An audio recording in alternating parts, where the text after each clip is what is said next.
亲爱的朋友们，欢迎来到微光夜读。同学聚会上，大家都以为我在国外混不下去润回来，却不知道这个包间没有我的同意是定下不来的。班花在群里分享她新买别墅的照片，我点开图片仔细一看，这不是我的别墅吗？接下来开始我们本期故事，记得点击订阅并开启小铃铛。我刚回国不久，就收到了大学班级群里的消息，班长在组织同学聚会，班花梁月清还特意艾特我说，我们的江小姐也回国了，这次可别找借口说不参加聚会了呀。梁月清从大学的时候就和我是竞争关系，我俩的成绩不相上下，不是她第一就是我第一，包括任何比赛、文艺表演，我报名的话，她也要跟着报名。就算毕业这么久，混得不如意又没事，大家同学一场，又不会笑话你。宋燕玲跟着说道，她从大学的时候就是梁月清的小跟班，一直跟在她后头转。梁月清确实长得好看，她说过美貌也是一种资本。宋燕玲跟着她也接触了不少她所谓的人脉关系，毕业了倒也找到了份不错的工作。好了，大家到时记得准时参加，我们见面再续同学情。班长在群里说道。宋燕玲在班长发完这句话之后，又艾特了我一下，看来大家都以为我在国外混不下去，想着聚会上看我笑话。既然这样，那这同学聚会我还真得参加了。等到了约定时间，我如约参加了同学聚会，聚会地点是全市最奢华的酒店。等我推开包间门的时候，里面已经坐了不少人，看到我进来，大家都默契地停止了说话，有几双眼睛上上下下地打量着我，只有陈琪琪站了起来，高兴地朝我摇了摇手。雪宁，这里。陈琪琪是我大学的舍友，也是我为数不多能够交心的好朋友。这次参加同学聚会，有一部分原因也是因为他，毕竟在国外太久了，很长一段时间没和他见面。我径直地走向了他，刚一落座，就听到了一个阴阳怪气的声音响起，哎呦，我们的江大小姐终于到了，让大家等了这么久，不愧是在国外回来的，牌面就是大。行了，包志文，你少说两句，现在是下班高峰期，地铁限流慢一点是正常的。雪宁又不像我们开车过来的。魏飞宇淡淡地说了两句，雪宁，听说你在国外的日子不好过，现在回国了，有什么需要帮助的就说出来。大家同学一场，梁月清看似一副关心的语气，实则带了点幸灾乐祸。看着众人一脸笃定我在国外混不下去的样子，我有些困惑。随后看到了宋燕玲一脸似笑非笑的表情，我有些恍然大悟。之前大学刚毕业的时候，我选择了独立创业，后来资金周转不过来的时候，我选择去贷款，而没有去和家里拿钱。那时候帮我办理贷款的是宋燕玲，她假装一脸诧异，实则讥讽的表情，说我公司资质不行，贷款下不来。在后面我公司就倒闭了，刚好嘉里集团的业务拓展到海外去，我就出国去负责了。这几年群里也有在组织聚会，但是我一直在国外没回来。看样子是宋燕玲没少添油加醋说我的事情，所以他们都以为我公司倒闭了，我混不下去了，就跑到国外去了。看着我沉默没出声，似乎是证实了我现在过得确实不如意。大家的情绪开始高涨起来了，包间的气氛也开始活跃起来。我们这些人还是宇哥生活过得滋润呀，年少多金，事业有成。包志文看着魏飞宇手上的劳力士手表，羡慕地说道。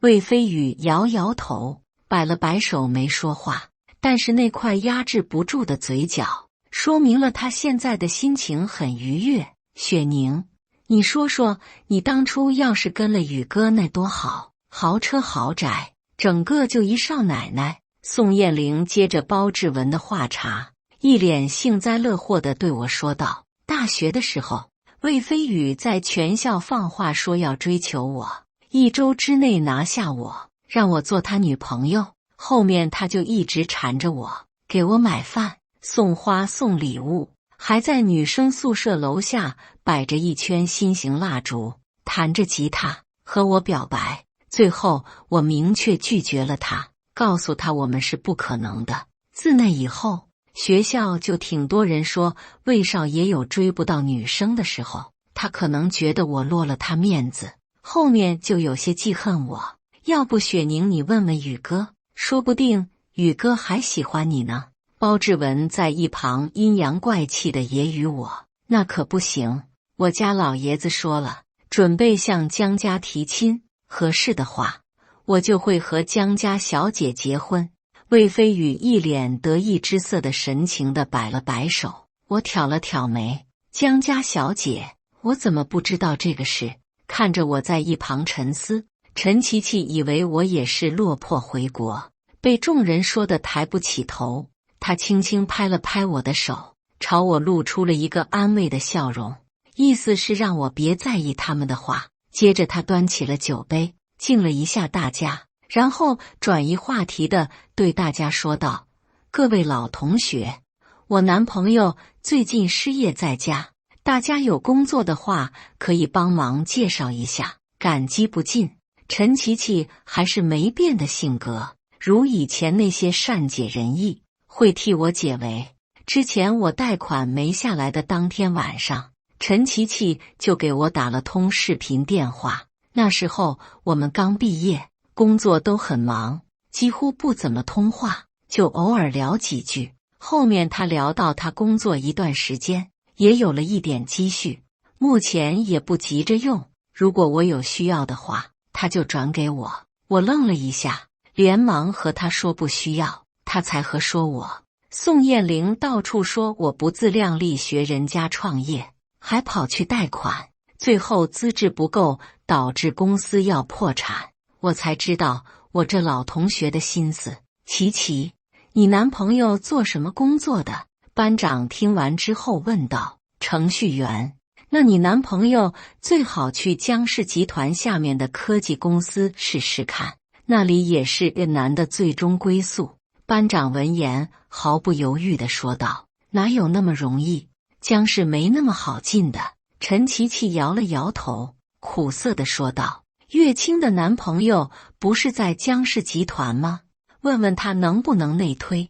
一般默不作声的团支书突然说道：我问问看吧，但是不保证能成，毕竟江氏集团的门槛很高，我男朋友也是能力特别优秀，得到了江小姐的青睐。梁月清迟疑了一下，接着一脸自豪地说道：我挑了挑眉，我的青睐？我认识她男朋友吗？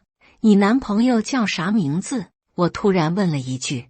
你想干嘛？我告诉你，江雪宁，我男朋友很喜欢我的，你别想勾引他。梁月清一脸警惕地朝我说道，接着她好像很怕我抢她男朋友一样，忙不迭地转移话题说道：雪宁，你刚回来，应该也找不到工作吧？现在工作不好找，要不你问问飞宇，看看他家公司招不招人。那不行，我家公司虽然比不上江氏集团，但是也不是随便想进就进的。魏飞宇看着我，勾起嘴角说道。我没有理会他，看着陈琪琪，轻声说道：你把你男朋友简历给我，我帮你问问看。我话音刚落，众人就一脸的无语。宋燕玲一脸嗤笑道：得了得了，你自己都没工作，还帮别人找工作。我言简意赅，我在江氏集团工作。我刚说完，整个包间瞬间安静了下来。梁月清盯着我，皱着眉陷入了沉思。像是在想什么事。我前几天去江市谈业务合作的时候，好像是看到过你。梁月清突然对着我说道，他的话瞬间让包间的气氛冷却了下来。众人听完他的话，纷纷陷入了深思，少了几分刚开始的怀疑。接着，梁月清又笑着对我说，前几天江市写字楼大厅那个拖地的是你吧？我就说，背影怎么这么熟悉？他的话刚说完，众人又纷纷大笑了起来。包间内的气氛像过山车一样，忽高忽低，再次达到了高潮。宋燕玲长呼了一口气，整个人明显的放松了下来，一脸的愉悦，勾起嘴角说道，清洁工啊，那确实也是在江市工作。魏飞宇一脸轻松惬意地靠在椅背上，手指有节奏地敲着桌面，笑着说道，别这么说，职业无贵贱，江雪宁有工作，我们也都替她高兴，不是吗？梁月清说的没错，那天在大厅拖地的确实是我。那个时候是上班高峰期，人来人往的大厅里，有人打翻了一杯咖啡。为了避免人群走路践踏出更多的污渍，我便趁着保洁阿姨还没来的时候处理好了它。没想到刚好被梁月清看见了，还误以为我是江市的清洁工人。想到这，我有点哭笑不得。好了好了，人齐了，我说两句啊。班长敲了敲桌子，然后举起酒杯站了起来。今天是咱们毕业这么久第一次这么齐人的聚会，这是第一次，当然也不是最后一次。大家从校园初识，再到现在各自成家立业，友谊是最珍贵的财富。这种聚会，我觉得是特别有意义的。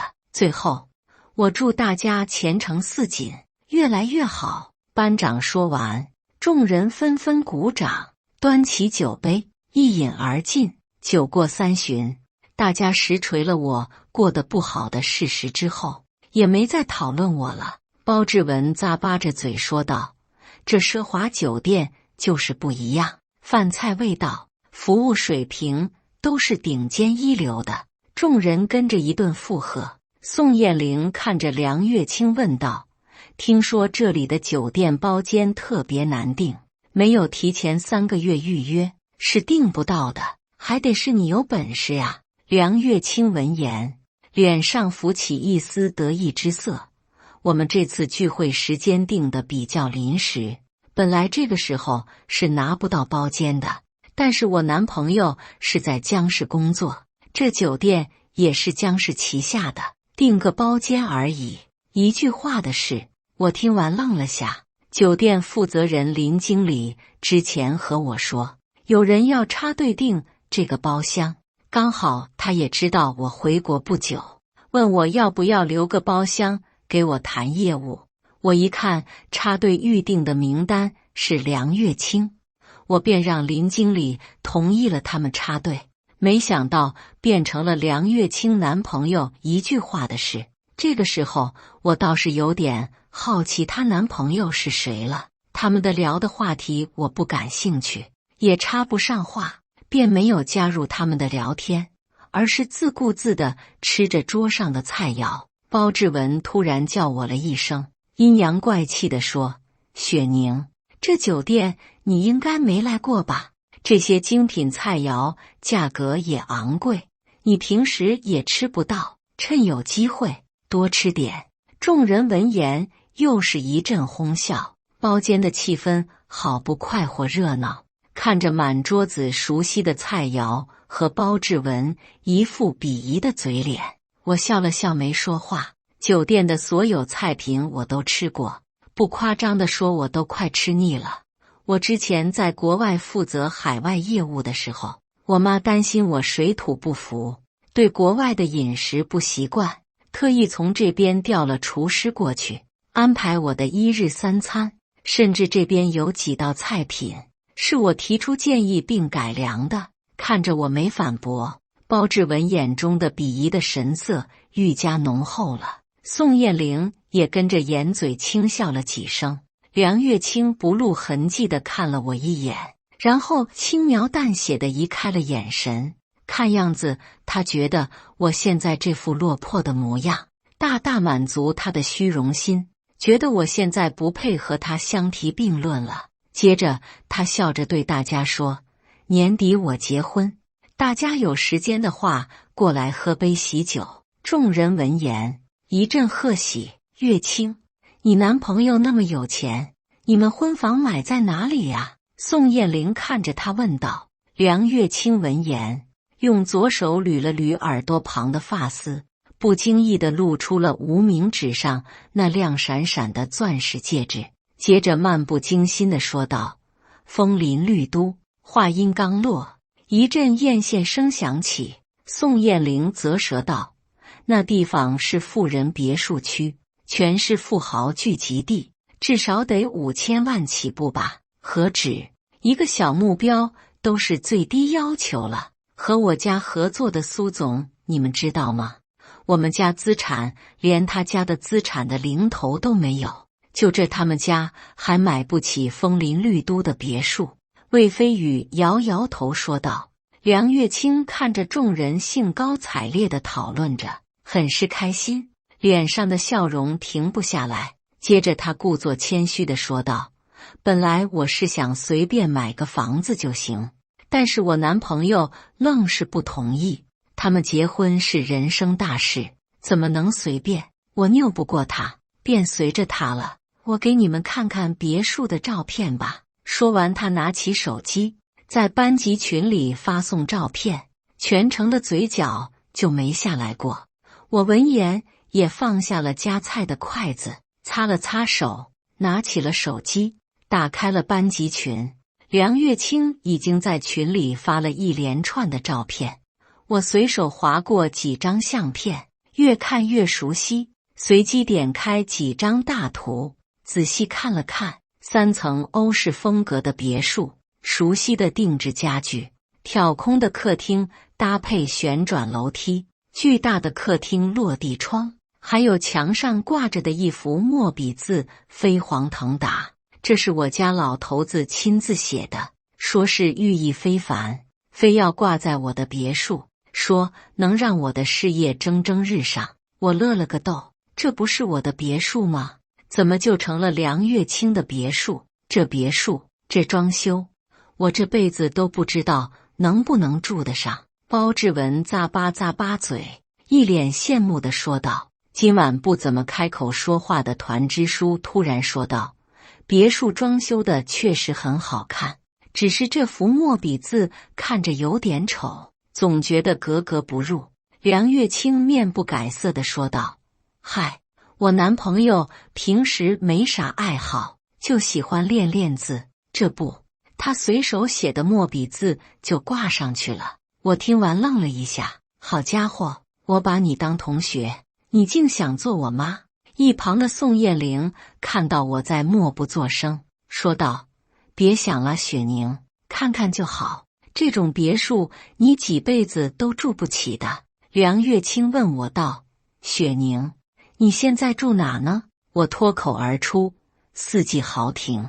我刚说完，宋燕玲扑哧一声笑了出来，雪宁，你是不是喝醉了？四季豪庭那房子均价也要1000万了，我们这些同学除了飞宇和月清，谁住得起？哎呦，宇哥，原来雪宁是你的邻居呀。包志文长长的哦了一声，接着打趣说道。魏飞宇一脸的不相信，摇头说道，我在四季豪庭住了这么多年，都没见过雪宁，而且现在房价涨得快，四季豪庭最便宜的也要3000万1平了。但是他们看着我一脸肯定，不像在开玩笑的样子。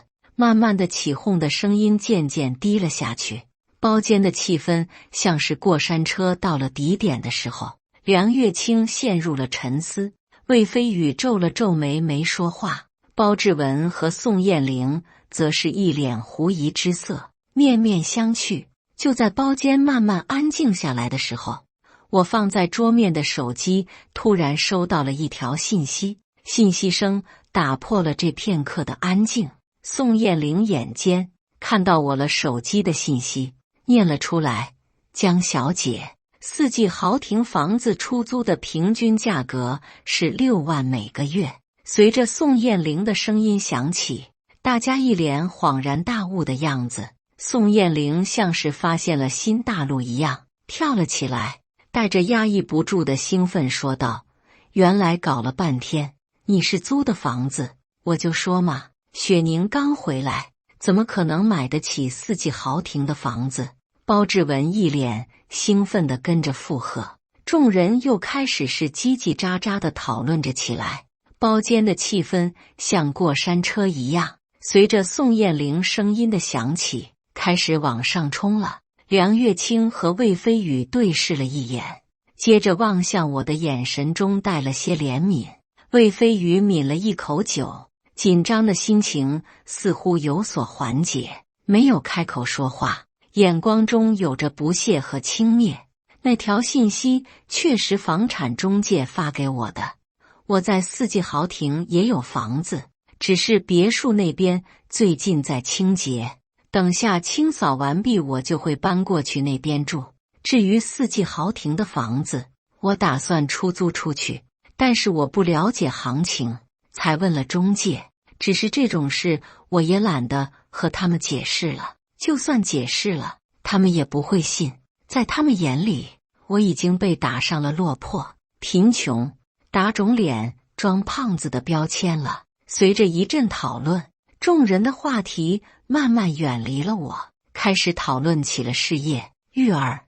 而梁月清似乎还没过瘾，朝着宋燕玲使了个眼色。宋燕玲心领神会，眼珠子转了几圈，偷摸上下打量了我几眼，接着开口说道：雪宁，你今天背的包还挺好看，不会也是租的吧？他边说边越过我，直接拿起我的包到台面给大家欣赏。嚯，哎呦呦呦呦呦，黑马仕包包呢？他看到黑马仕的 logo 之后，神情夸张地说道：黑马仕是全球奢侈品，租的话价格也不便宜，雪宁不一定负担得起，说不定是给货呢。包志文笑着说道：但是这做工这么精致，细节处理得这么好，手感摸起来也很舒服，不像假货呀。陈琪琪摸了摸了我的包之后，犹豫了片刻，接着对众人说道：梁月清拿了过去，上下翻看了几眼，接着丢到桌子上，笑着对我说道：雪宁，这谁货呢？我对黑马石很熟悉，他们没有这个款式。宋燕玲得到梁月清的肯定之后，不屑地瞥了我一眼，哈哈大笑说道：雪宁，你没啥见识，这不怪你被人骗了。说完，他拿起梁月清的包，轻轻地放在桌子上，一副与有容焉的表情，对着我说道：月清这个才是正品，这材质，这做工，完全和你的 A 货没得比。陈琪琪接过包看了下，弱弱地说道：可是我觉得两个包的手感差不多，做工也是差不多，唯一的区别就是月清这个比较旧一点。梁月清皱了皱眉，眼底闪过一丝不悦，刚想开口说话，就被宋燕玲打断了。她不屑地说道：土包子，你懂什么？月清的男朋友那么有钱，会给她买假包，这个 XN 是什么意思？陈琪琪突然指着包里内饰上的2个字母问道。宋燕玲愣了一下，思索了片刻，也没有想到答案，于是一脸疑惑地看向梁月清。梁月清面不改色地说道：哦，那个呀，是之前我男朋友送我的时候特意定制的。XN 的意思就是想你，表示很爱我的意思。看着梁月清一本正经的胡说八道，我差点憋不住笑出声来。梁月清的这个包我刚刚越看越熟悉，直到看到里面绣的 XN 2个字母，我才笃定这就是我的包。XN 是我名字的缩写，之前我买这个包的时候特意定制的，让他们把我的名字绣上去。后来我买了太多包，就让人帮我处理掉了。只是不知道为什么到了梁月清这里。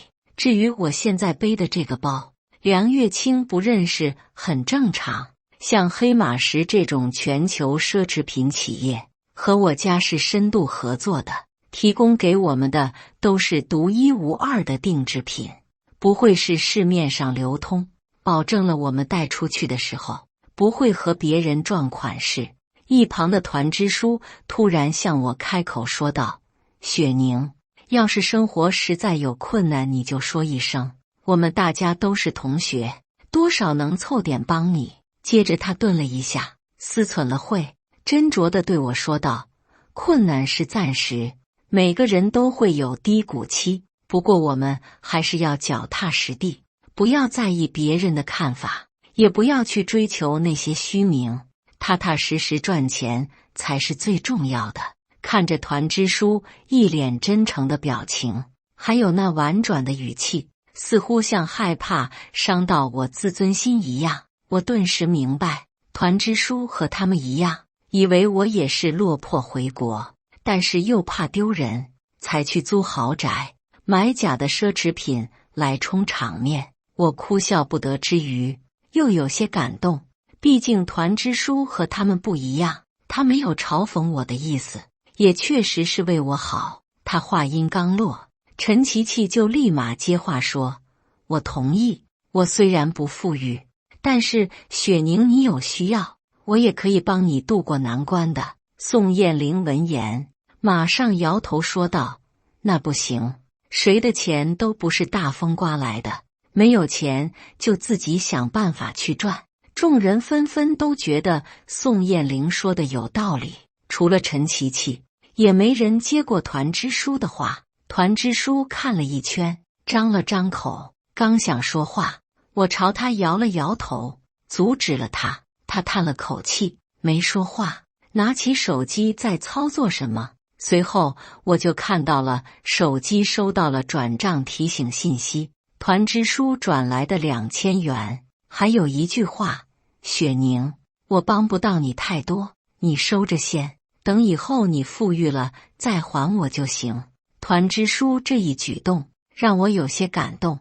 大学的时候，团支书就是班里的老好人，任劳任怨，班里有啥脏活累活他都抢着做，或者班里有谁遇到困难了，他总会第一时间伸出援手。所以他虽然也不算富裕，但是大家对他还是很尊敬的，也不会随意取笑他。老陈，你就别总想着别人了，你自己的麻烦事都还没解决，还有闲心思帮别人。宋燕玲看着陈伟泽没好气地说道。陈伟泽是团支书的名字。大学的时候，陈伟泽长得比较成熟，为人处事比较老道，我们就习惯叫他老陈。看着我有些疑惑的样子，陈琪琪小声地和我说道：“老陈他女朋友家里要求老陈必须全款买房才能结婚，不然不同意他们在一起。他女朋友为这事和他家里吵架，老陈又不想他女朋友为难，所以可能要分手。老陈摆了摆手，大不了就分手，然后回老家相亲得了。老陈他女朋友我也认识，大学的时候他们就在一起了。”看着他表面洒脱，眼底却掩盖不住忧伤的样子，我若有所思。梁月清的手机突然响了起来，打断了包厢有些沉闷的气氛。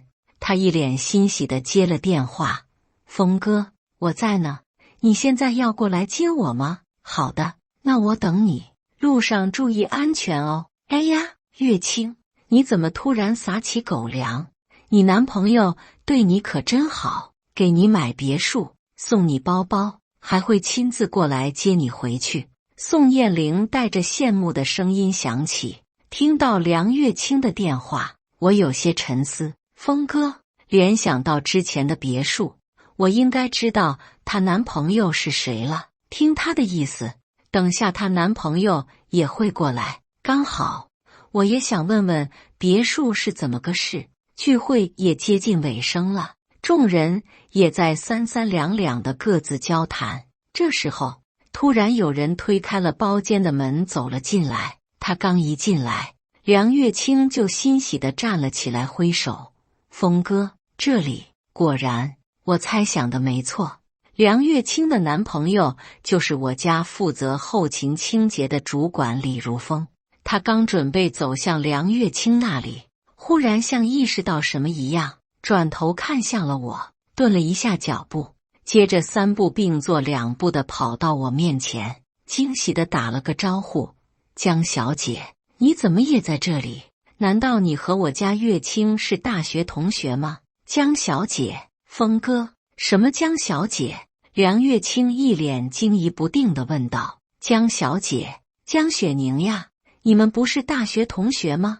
她是江氏集团董事长的女儿。李如风笑着和她解释道。李如风的话让整个包间的声音戛然而止，全部人的眼光突然齐齐地望向我。你说的是她吗？会不会认错人了？宋燕玲手指着我，咽了咽口水，嘴角扯起一抹笑容问道：“你这话说的，我认错谁也不可能认错江小姐，她可是我的衣食父母。”李如风一脸的肯定，宋燕玲一脸的不可置信，整个人僵在了那里。包间的气氛瞬间沸腾了起来，大家都是交头接耳的讨论。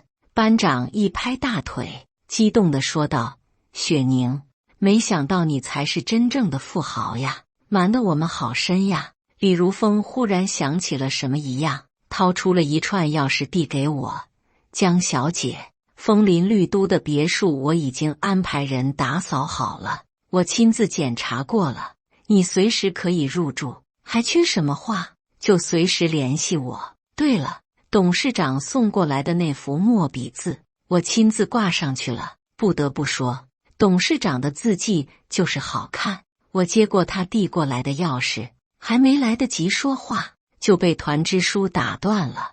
他一脸疑惑地看向李如风，问道：“枫林绿都的别墅，不是你买来准备做婚房的吗？别开玩笑了，我1个月就那点工资，怎么可能买得起别墅？”李如风笑着摇了摇头。梁月清脸色涨得通红，一脸的尴尬，低着头干笑了2声没说话。众人看看我，再看看一旁不敢说话的梁月清，瞬间就明白了我才是别墅的真正主人。魏飞宇还是不太相信，可是雪宁不是在国外混不下去了，润回国内的吗？怎么可能？前几年江氏刚刚启动海外业务，需要能力强的过去协调，江小姐就去国外负责掌总了。现在那边业务稳定了，江小姐就回来总部了。李如风再次和众人解释道。魏飞宇一脸的震惊，很快就镇定了下来，瞪了一眼宋燕玲，接着脸上重新挂满了浓郁的笑容，站了起来，双手举起了酒杯，招呼着众人：“来来来，我们大家敬雪宁一杯。没想到我们居然这么荣幸和雪宁同为一班，让我们为同窗友谊干杯！对对对，大家一起敬雪宁一杯。”包志文和宋燕玲在一旁尴尬地陪着笑，纷纷站了起来向我敬酒。我背靠着椅子，没有站起来，嘴角噙着一抹笑容，看着他们毕恭毕敬的样子。魏飞宇等了一会，见我没有搭理他，眼中闪过一丝恼怒，随即又笑着说：“我干了，大家随意。”我望了望在一旁红着脸没说话的梁月清，对李如风说道：“如风，之前我回国之后让你处理的那些东西你怎么处理的？”“哦，你是说包包化妆品那些吗？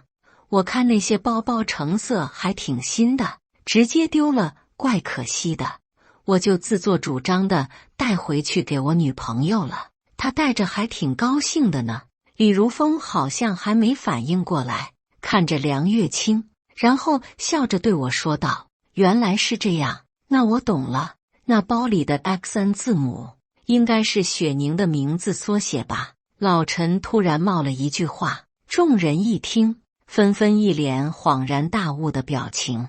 梁月清突然抬起了头，眼眶微红，狠狠地瞪了一眼李如风，接着看向了我，嘴唇嗫嚅着：“雪宁，我……”他还没说完就被陈琪琪打断了。陈琪琪突然拎起了我的包，说道：“我就说这个包无论是质感还是手感都不像 A 货。”我笑着瞥了一眼宋燕玲：“那当然，琪琪还是你有见识，不像某些土包子一样。”宋燕玲在一旁陪着笑没说话。这时突然有人推开包间门走了进来。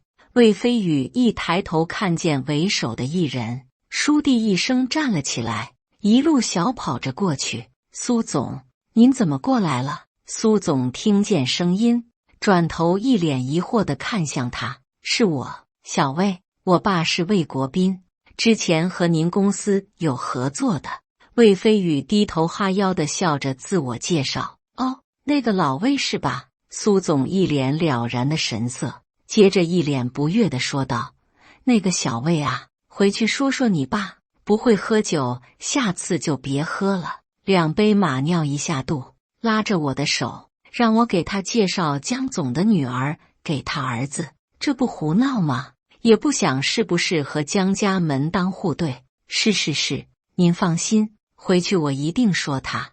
魏飞宇红着脸在一旁谄媚地说道。苏总说完，甩了手，环看了一圈，接着一路小跑到我面前，笑着说：“江小姐，叨扰了。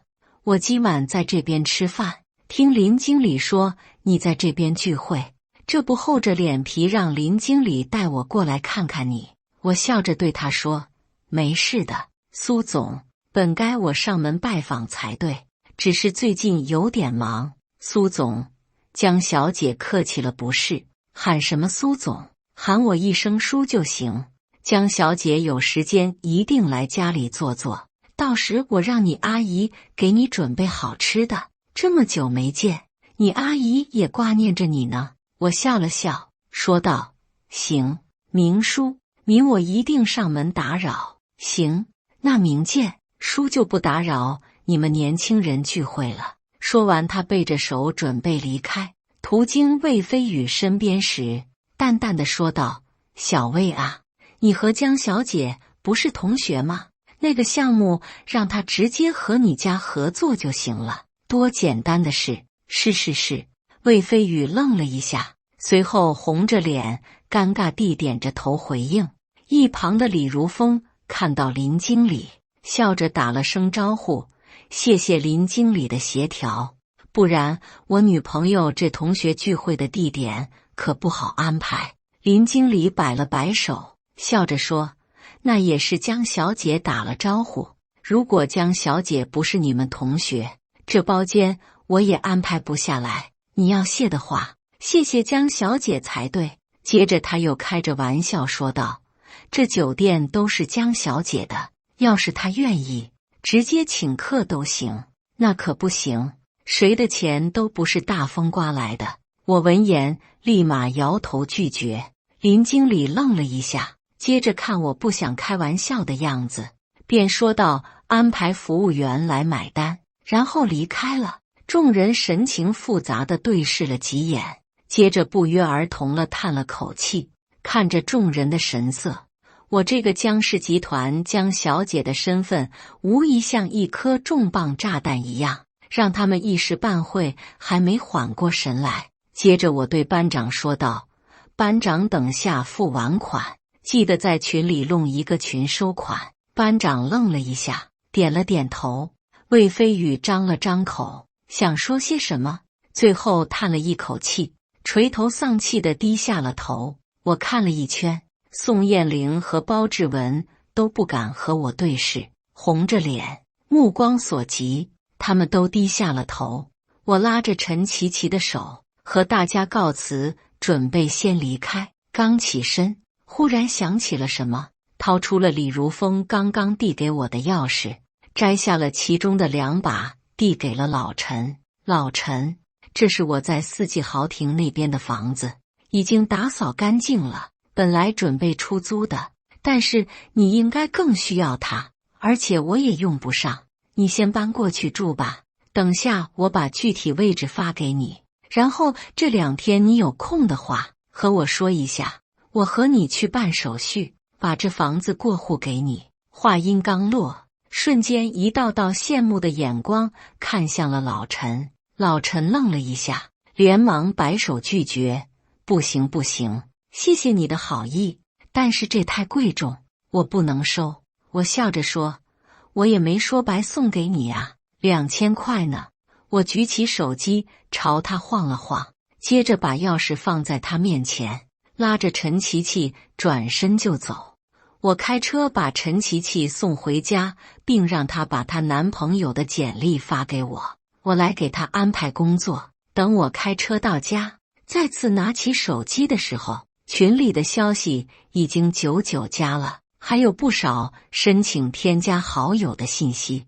打开群一看消息，满屏都是夸我的信息。宋燕玲和包志文对我的态度更是180度的转变，一唱一和的在群里说和我同班真是荣幸之极，说我是人中龙凤，马中赤兔，大家同学一场便是缘分，以后有时间一定要多聚聚。群里讨论得很热烈，唯独魏飞宇和梁月清没有出来说话。想来也是，在今晚之前，梁月清、宋燕玲和包志文的马屁输出对象一直是他们2人。今晚之后换成我了，这种落差感估计他们也不好受。我粗略翻了一下聊天记录，没有理会他们，也没有通过他们的好友申请，接着退出了同学群，然后关闭了手机。放下手机之后，我就准备洗漱睡觉了。精简社交半径，放掉推杯换盏，生活只会越来越好。感谢大家的观看，本期故事精彩吗？欢迎大家在下方评论区吐槽。如果你喜欢这类故事，记得点击订阅微光夜读，并分享给更多的人，这会对我帮助很大。再次感谢大家的观看。